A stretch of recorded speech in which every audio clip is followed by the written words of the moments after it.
Pour moi, la principale réussite de l'année, je trouve que c'est la présence internationale de Vinexposium, où on est partout dans le monde, aux US, on rentre de Singapour, on est en Inde, bien sûr on est à Paris.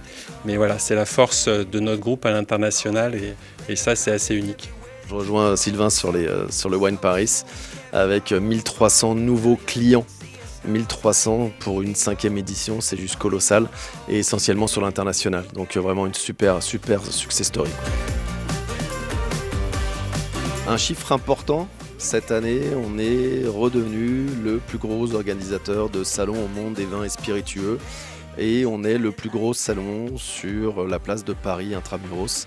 Donc grosse fierté de toutes les équipes réunies. Aujourd'hui on est leader et de loin. Et on espère bien l'année prochaine organiser le plus gros salon des vins et spiritueux jamais organisé de tous les temps.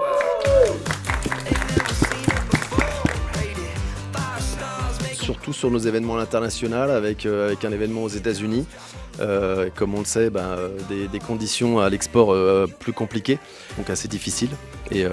Mais des événements qui se sont tenus, qui ont très bien fonctionné, avec une satisfaction client au rendez-vous, donc que du positif au final, mais des petits moments de doute en effet. Au début une galère, parce qu'on a lancé du coup un nouveau format de conférence sur le salon à Vinexpo America.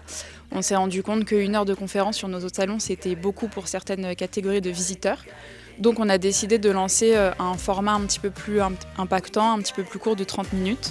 Mais au final, grand succès, énormément de visiteurs ont participé à ces formats. Donc on a pu voir qu'en fait, entre nos réflexions et la réalité, il y avait vraiment, c'était vraiment aligné, quoi. Voilà, easy, attends, on teste, garde le micro. Allez, ça y est, putain, je suis une star, je le savais.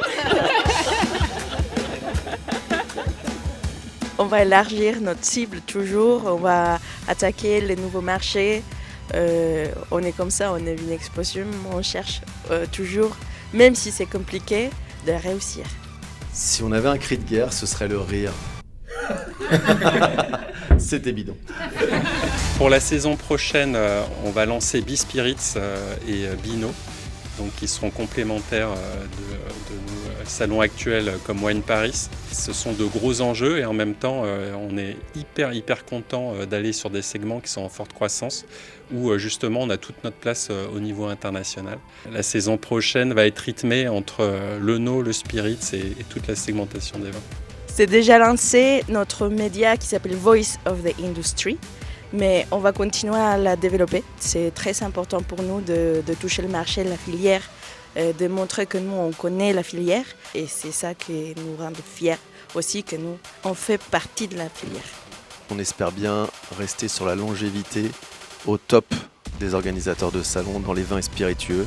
On espère marquer nous aussi notre empreinte sur le terrain et dans l'histoire. Allez